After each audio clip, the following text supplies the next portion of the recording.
Beloved of the Seventh-day Adventist Church, this is a very urgent message to encourage my brethren in the faith. This sermon is called "No Weapon That Is Formed Against Thee Shall Prosper." And here recently, I've been speaking on women's ordination, Sunday surge, the ecumenical movement, the Sons of the All-President, basically very controversial prophetic issues, beloved in the Adventist Church. But now I want to speak on the fact that no weapon that is formed against thee shall prosper. Now, beloved in the Adventist Church, I was put on Ritalin and lithium at the age of 11 years old. This is my testimony. I was put on that stuff to control my behavior so I would not act hyperactive, so I'd be calm, so I would, be able to function in class. I was put in special ed classes for behavior throughout much of my experience. I was falsely accused by Caucasian women for doing things to them that weren't true, much of my past. So, in my past, I was falsely accused, I was slandered, and I was labeled. And this labeling has got me kicked out of Oakwood about 3 years ago because they thought that I would get revenge upon them and hurt people at Oakwood University School. They thought I would do some violence to them because of the false accusation. Because as a teacher, they would teach a spiritual formation that I rose up against, who's a woman, and I told her it's wrong to have women's ordination and spiritual formation and things of such. And so I was kicked out because they thought that I would do violence to her because she told the administration she felt threatened by me. And all these things rose up against me to try to stop me and get me to become bitter against my enemies, beloved in the Adventist Church. But God has wonderfully prospered me.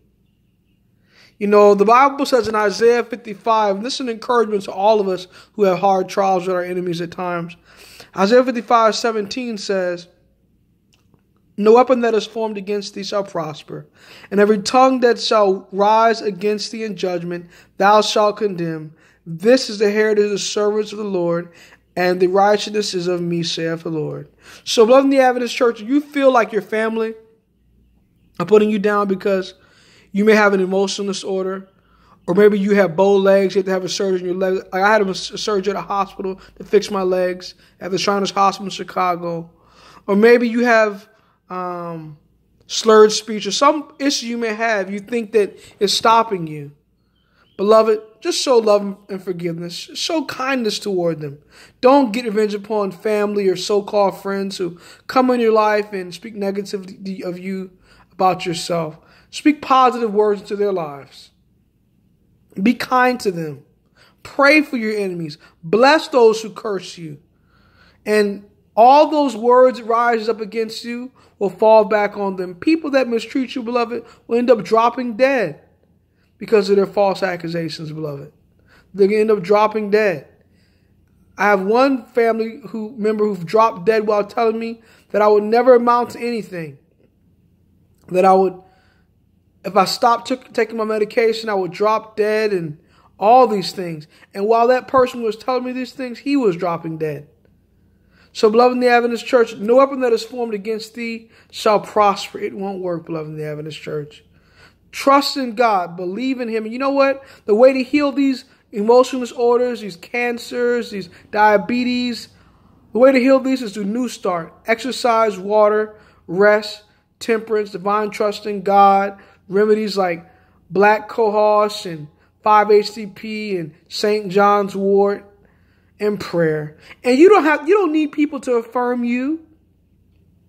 You need nobody to let you know that you're a special person or that you're going to be a special person. The only person that you need in your corner to affirm you is Jesus Christ.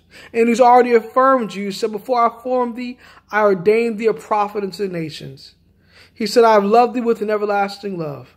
So show love towards your enemies. Show love to those who despitefully use you. Pray for those who despitefully use you. Bless those who curse you, that you may be the children of your Father which is in heaven. And don't get revenge, beloved. Joseph did not get revenge upon his brethren when his brethren put him in the pit. And when Potiphar's wife said he raped her, raped her, and he didn't rape her, and they put him in a prison. He not get revenge upon any of his enemies, and he saved many lives. Now, beloved in the Adventist Church, that's a Christian. That's how a true Christian behaves. God bless you. Maranatha.